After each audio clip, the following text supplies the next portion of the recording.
Squirrel. Prisma. Sweet Pea. The Merv sisters. The one from that movie Rest Stop. Is that what it was called? The like magical indie horror. People get turned into plaster statues. Tourist Trap, that's what it was called. I heard it was gonna get rebooted. Remade. This is my favorite way to drink coffee. Iced coffee and hot coffee at the same time. Black. If the iced coffee, you get your fill of that, then you have some hot coffee. It's like being at the swimming pool and you're like, it's a little chilly, I'm gonna get in the hot tub. But you can only take the hot tub for so long, then you go back to the pool. This movie's actually really good. Some movies get known as B movies just because they have kind of curious premises, but this is a very artfully made film. An early role for Sam Elliott. 1972. A shocker reminiscent of Alfred Hitchcock's The Birds. No, it's great. I mean, 1972, this is when, right around when the Placidus hippie communes and other communes were being established across the country. There was a real ecological awareness dawning. The Back to the Earth catalog. The Back to the Earth movement, I mean, in the whole Earth catalog, there's one up there. There were all these stories of like ecological revenge brewing. I think this would make an excellent companion piece for Passion Fish with a screenplay by John Sayles and directed by him. But they both have these great Louisiana or bayou settings. This has beautiful establishing shots. I mean, there's this like plantation on the bayou house, all these beautiful images of live oaks and Spanish moss. Kind of showcases too the 1970s idea of ecology that was much closer to like Aldo Leopold and the San County Almanac than later further left mindsets. San County Almanac is so good though. Yeah, when I think about those regions, those swampy regions, I always think about my time walking across Florida on this charity hike in 2001. There really is no place like Florida. That's where Prisma came from. She was a Black Panther that lived there. Florida Cougars aren't Black Panthers, you say? Well, Prisma is a rare exception. Are you drooling? Oh, that's just your lip. Remote controls really are like magic, you know. That's crazy. Magic wands we use every day. All right. Well, I actually got some really nice comments. My channel's experiencing a slight upsurge again in its viewership, listenership, what have you.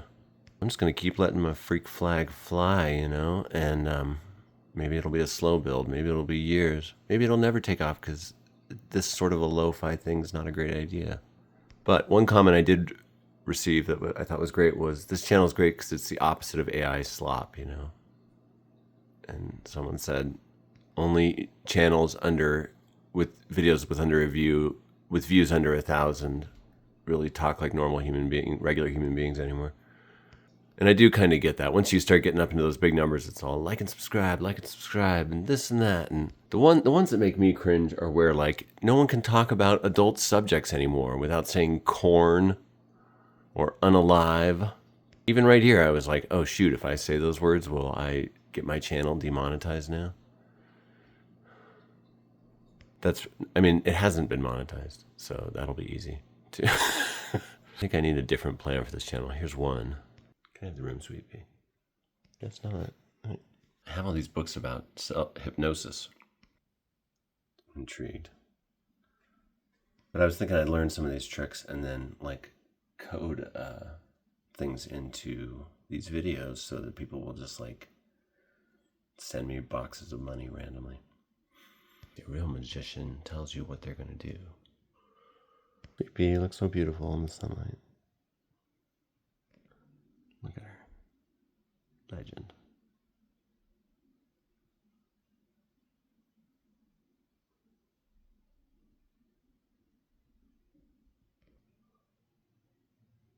Sweet Pea, you're so beautiful.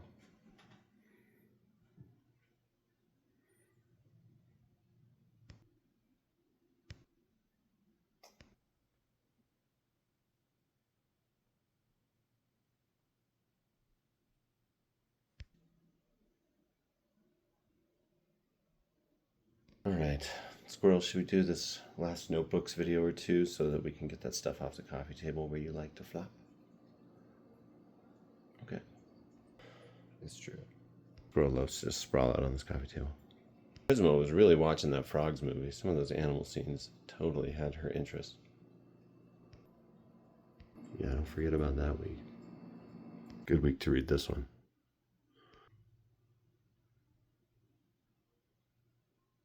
Suppose collectively these notebooks are a window into a demented mind.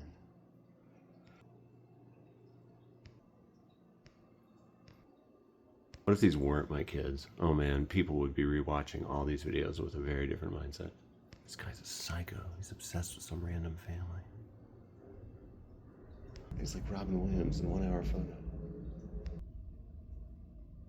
Well, I just got a text, but I can't check it until this is over. It's kind of weird. It used to show you the name on my phone and like a little, like the first part of the message. That was very convenient. Now it just says message and message to be read. Or messages. 2 new messages. Uh-oh. Okay, this could be some group chat or it could be some emergency. Well, we're looking at all my old personal notebooks, most of them idea notebooks, some dream notebooks, some writing plans, notes on interviews.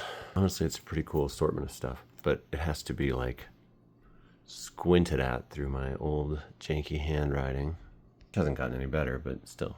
I mean, here's another Albuquerque Urban Trail Register. Yeah, we had a lot of those. My sister Jess's old handwriting. Back when she was Jeff.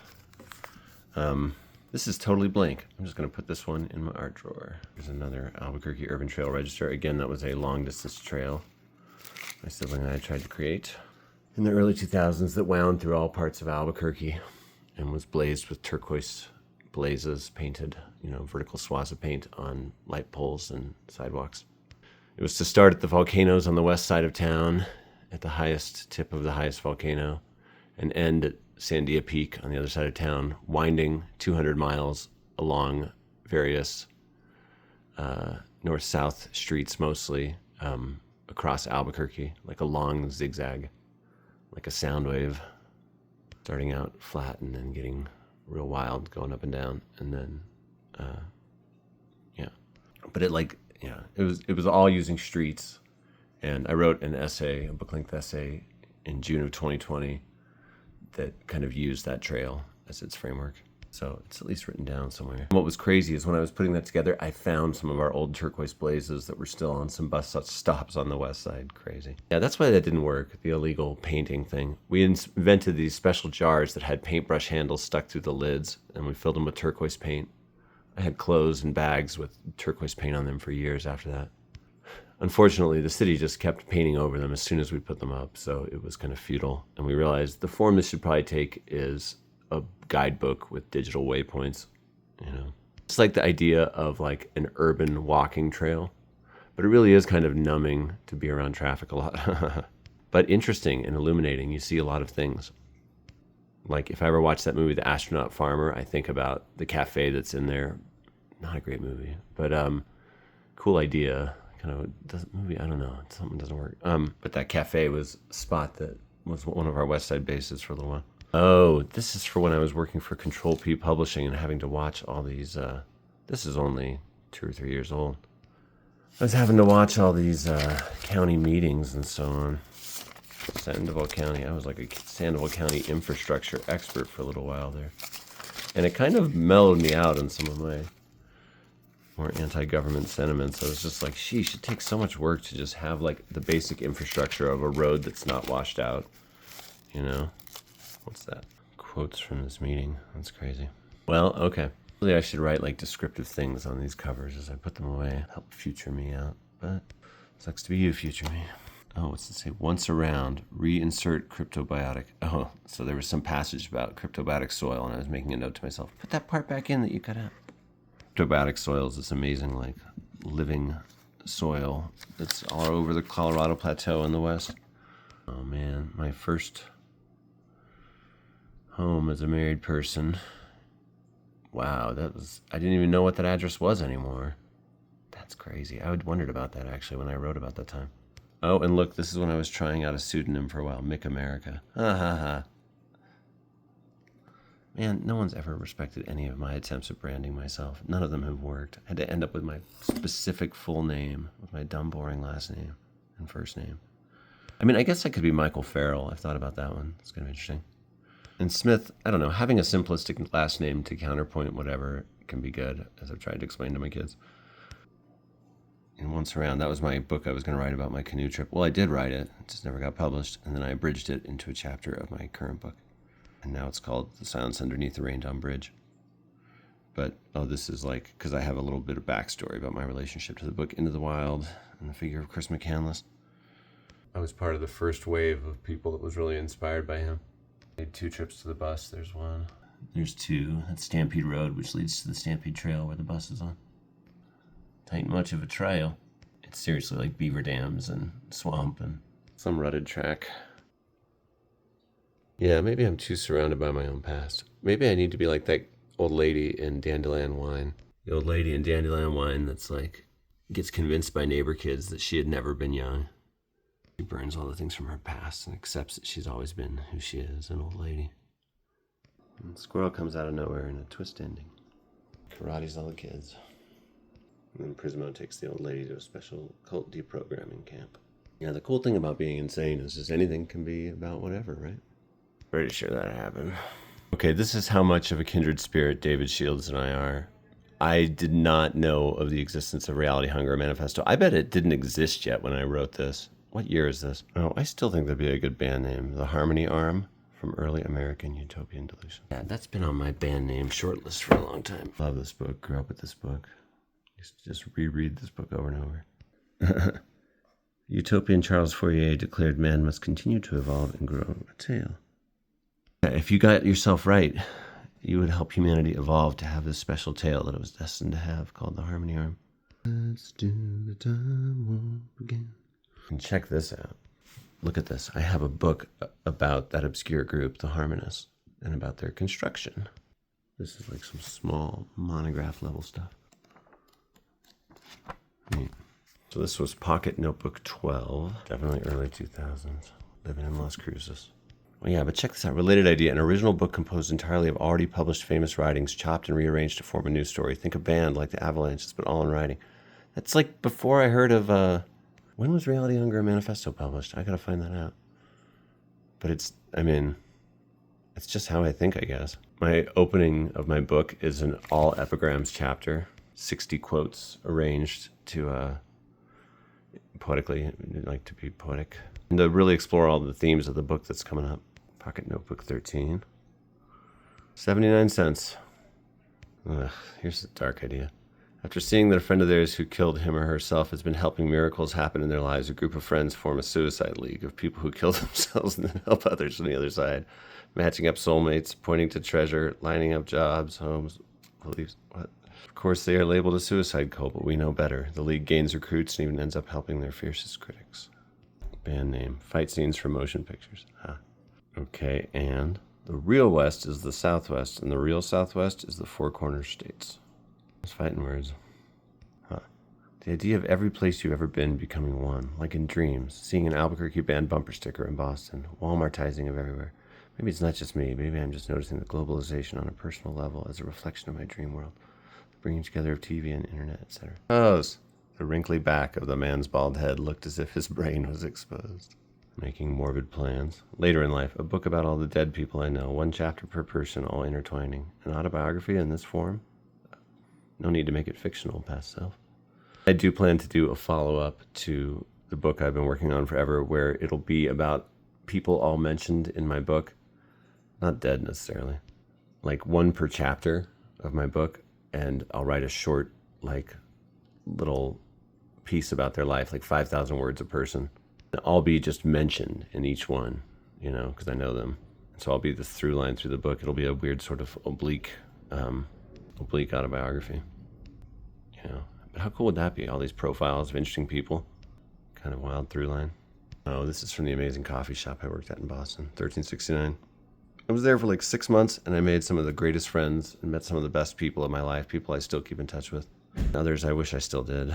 Boston was amazing. I just felt like, how did I end up here? When I was writing about that time, it turned out one of my ancestors was there when it was like being founded. Showed up at Charlestown Port in 1635 or something.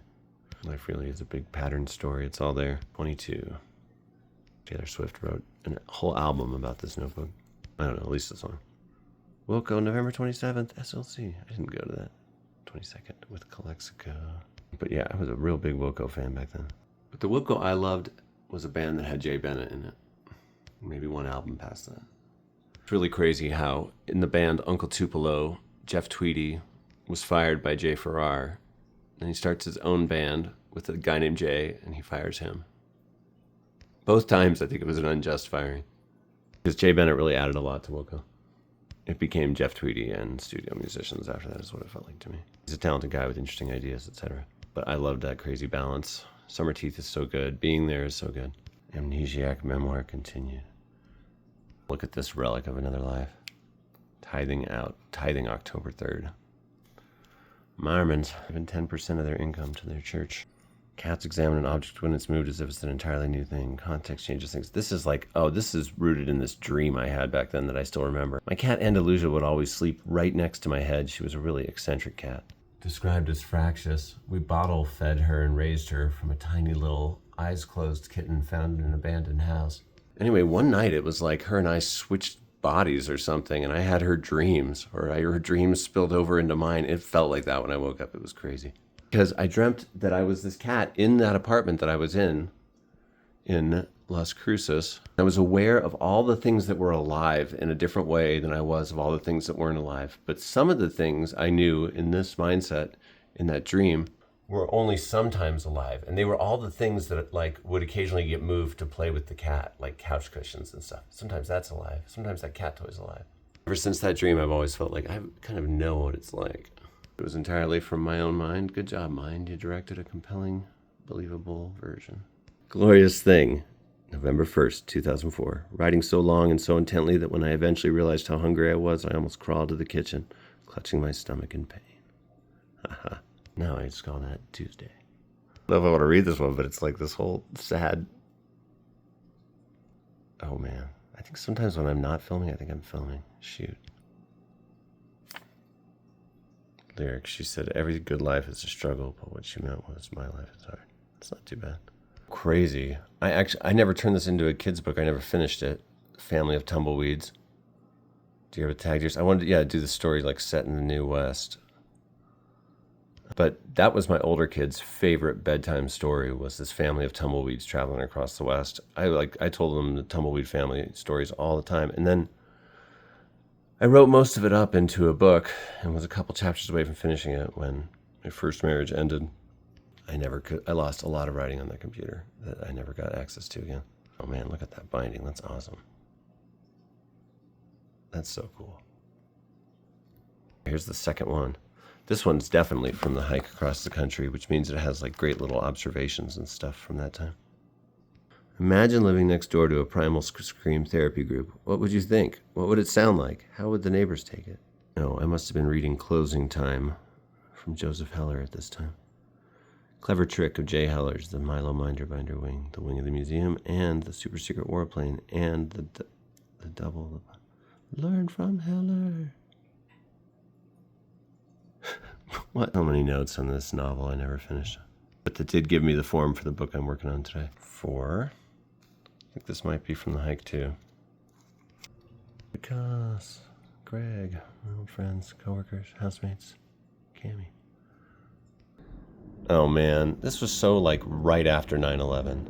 Idea, a wacky comedy, terrorist. I do remember that idea. I wanted to do like a goofy movie where nobody could die in it. Like even if they collapsed a building, like they all crawled out from the foam blocks. That's a terrible idea. I could just be an early aughts edgelord.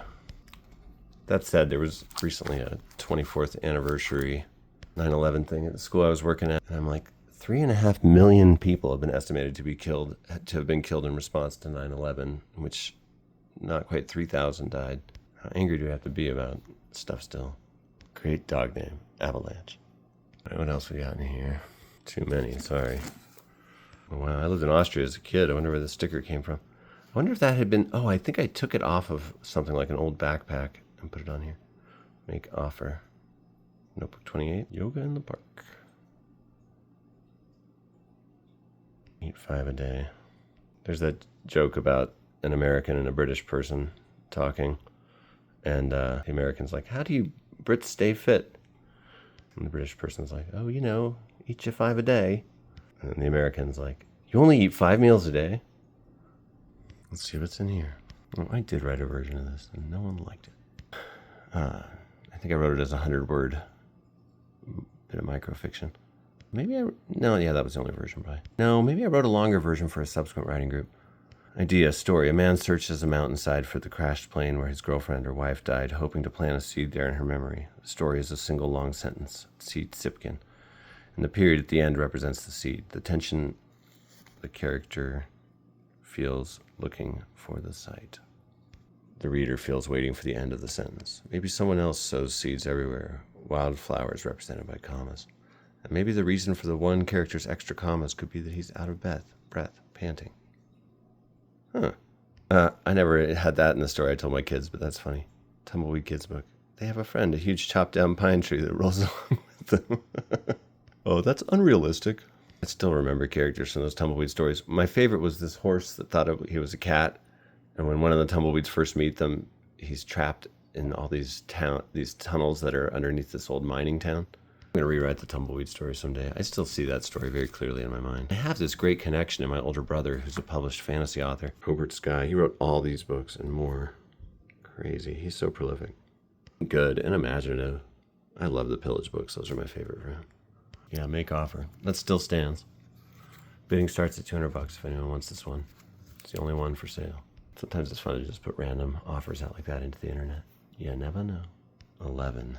Look at that. By Spoon River Anthology by Edgar Lee Masters. I love that book so much. So I first heard about it when I was living in Boston. Oh, Laura, I forgot about her. Oh man. Did she tell me about that? Who did, I wonder? Maybe my friend Rob Johansson did, but I do remember reading that in Boston the first time. I love these books so much. Two of my favorite books, really. Incredible. The novel in verse. It's an intimidating but intriguing form. Wish I still had Autobiography of Red by Anne Carson. That is a superior, incredible novel in verse. These are transcendent. That guy was tuned into something. Here's that Sipkin book I referenced. Leonid Sipkin. Summer of Audubon. Every one of these chapters is a single sentence. Very challenging to read at times, but a feat. A really interesting book. Lots of lyricism. About Dostoevsky and his gambling addiction. Idea. Birth control. And what an idea it is. A female scientist, wealthy, works full-time to create some sort of immortality drug. Why? Her lab is out in the wilderness, hidden. She finally creates a drug that, when taken, can reverse the aging process. At first, she takes just enough of it here and there to make her look youthful again. Then she becomes somehow involved in a life-threatening mystery. Her invincible feelings get her in trouble, and she devises an ingenious plan to escape. She takes so much of the drug as she wanders near an orphanage/kind family that she turns into a baby with no memory of her 60 years as an adult. As she grows up with a new name and a new identity, she has dreams, flashbacks, and deja vu. It gets her fascinated by reincarnation, obsessed with it. Eventually, she hears about this woman, who she was, and feels an unexplained connection. She discovers her old lab, the papers, journals, photos of who she used to be. She pieces together her past life, finds people who had known her back when. She also finds out about why she went into her bizarre hiding, and that it's still either a horrible threat or a possible source of lots of money, or both. Maybe her second family, the only one she really knows, needs money for a surgery, a lawyer, something, so then she has to settle that whole dangerous matter. Maybe tell it antilinearly with her two stories intertwining. I'm saying, is it too much like this screenplay I wrote, To Dusk/Mary? Or just tell her second life story with flashbacks and revelations. Would make a great movie or a great book. Use this idea. Tie in reincarnation, second family journals, etc. Create completely different but essentially the same characters for her. Theme, the roles of environment and heredity, second chances. I don't know. That's not a good title. Title, The Concentration Camp Guard's Guide to Raising a Toddler. Dude. Quote, overheard. But everyone in Aztec wrestles. What do these things have in common? Why are they in a list? Jerzy Kosinski, John D. Fitzgerald, Roald Dahl. Those three have books. Hatch, New Mexico History, Comedy Writing, Sandy History. Oh, these are all things I felt I should study for when I was writing the Book of Henry. This novella that was going to be a part of this novel I never finished. I did finish that novella in some form or another. I stole many ideas from that project for a nonfiction chapter in my book. Am I right? No, I don't know. These are all things I thought I should read, wanted to read. But this is from a totally different time, I think. This is from when I was like married. I'm still talking about Spoon River Anthology. Oh, this is during my first marriage when we went on a hitchhiking trip. It was a pretty wild little adventure. I'd write down things about the people we met. Reluctant to give info on himself, didn't want us to know where he lived. Subscribed to Variety, thinks self-teaching is a good idea. Nervous, tics, stutters, a wild look. Piles of maps and clippings in van. Seatbelt didn't work. Oh, that's titled What to Know About Charlie. Taught at UCLA 35 years. Has a son. Fine arts photography. Is building a house in Mountain Park, High Rolls area. Practice art as film. One film of his was about an Indian tribe in northern New Mexico, Mescalero. It's probably somebody we can find. Uh-oh. This is somebody that picked me and my then wife up on that hitchhiking trip. It's wild. I have some crazy memories from that trip. It started out walking along the Rio Grande. We're like, let's walk the Rio Grande to Albuquerque. But it quickly became like very thorny and unpleasant. There was nowhere to walk. So we're like, let's just do a hitchhiking trip. So we hitchhiked to Carlsbad Caverns and made like a loop out of our route.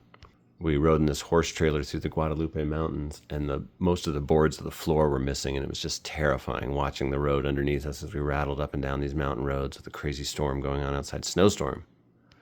It was not a cold month, I thought, but it was still snowing up there.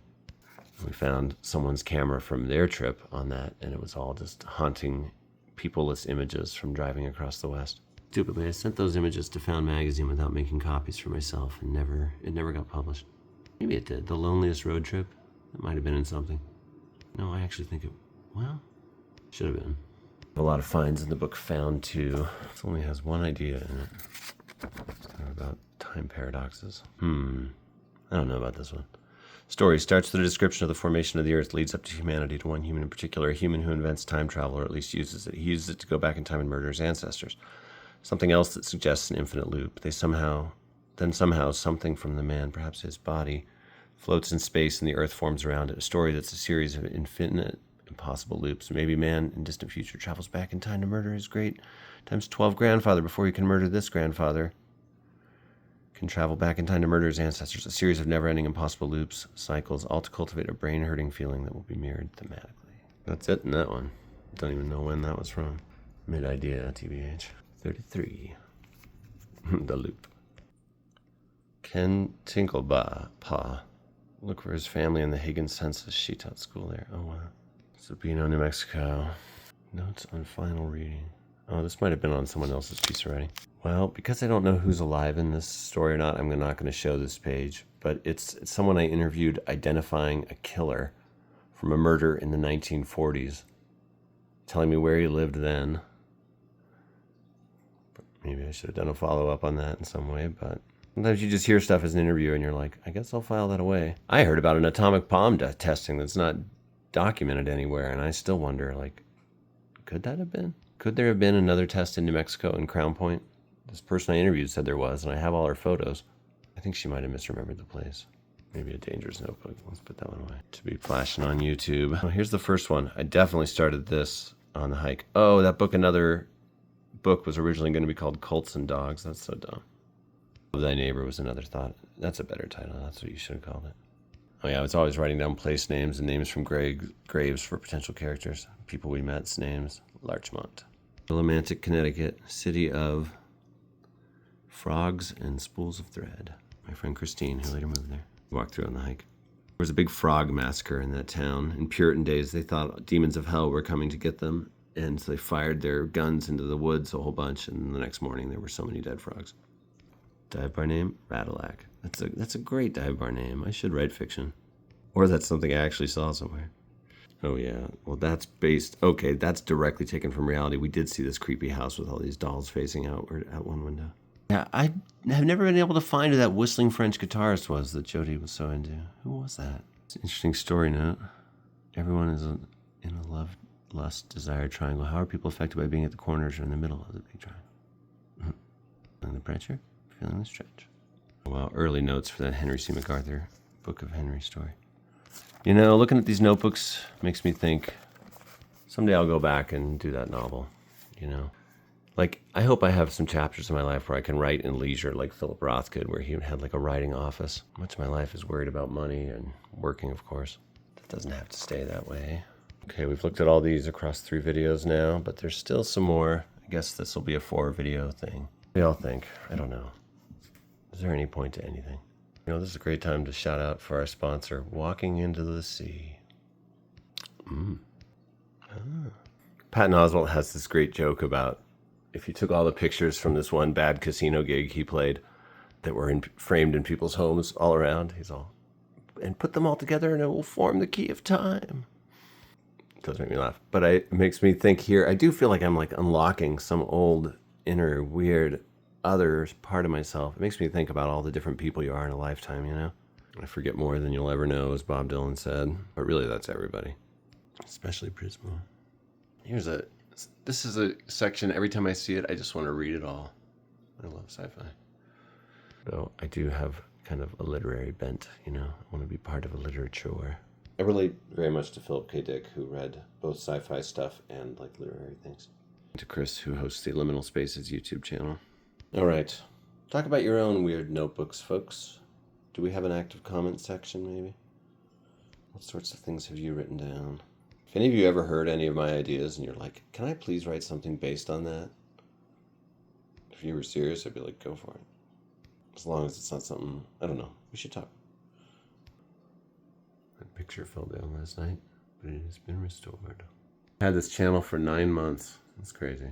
Not even 600 subscribers yet, but you know, some of these people whose channels I watch sometime, my kids like love Mariah Elizabeth, or like 3C Films is good franchise entertainment news, fun personality behind it, or Chris Stuckman, or any of these people. They always talk about toiling in obscurity for a long time, having the channel for a couple of years, making no money, whatever.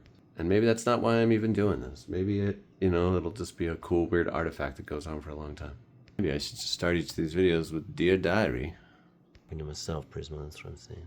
Squirrel. See, the cats helped create that infrastructure there. I'll straighten your towel out later, kitty. They kept knocking those books out of the way to go back there. So it became a nook for them, and we kind of co-created together, and I think that's so cool. What I don't think is so cool is O.J. Simpson's picture on that book spine. I've literally thought of getting rid of that, because it's like I hate looking over and seeing this creepy guy. Like a book I had with a Confederate flag on the spine. I mean, there's a lot of stuff like that around, you know. Sometimes it, you know, has a reason and a meaning. Even some World War II stuff, it's like, y'all kind of secretly love the swastika. You think it's fun to draw. I'm like, do I want that stuff around? Do I want a little picture of O.J. Simpson every time I look down there? Because while the prosecution was right about him being murdered, no, while the defense was right about racism in L.A., the prosecution was also very right. He was had been doing some murdering. You know, there's something I feel like the cats are suggesting. They always push this in. They must jump up here. Which makes me think maybe I should move that globe. Maybe I should redo something here. They're going to keep doing that. All right. I don't know. I like the globe, though. All right, folks.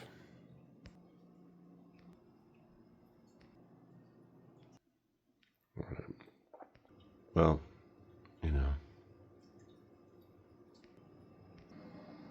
Do I contradict myself? Very well, then. I contradict myself. I'm large, I contain multitudes. Or something like that, Walt Whitman. Okay, one more notebooks video and we'll get back to normal books about books that you might want to possibly acquire. These feel very connected to my reading life, which is connected to my writing life, etc. In the beginning there was the word. There's something about words, you know. And mainly it's just fun, you know. It's just fun to you write things down. You write them down and you have a great time. You know, it's just a chance to smile and laugh. All right.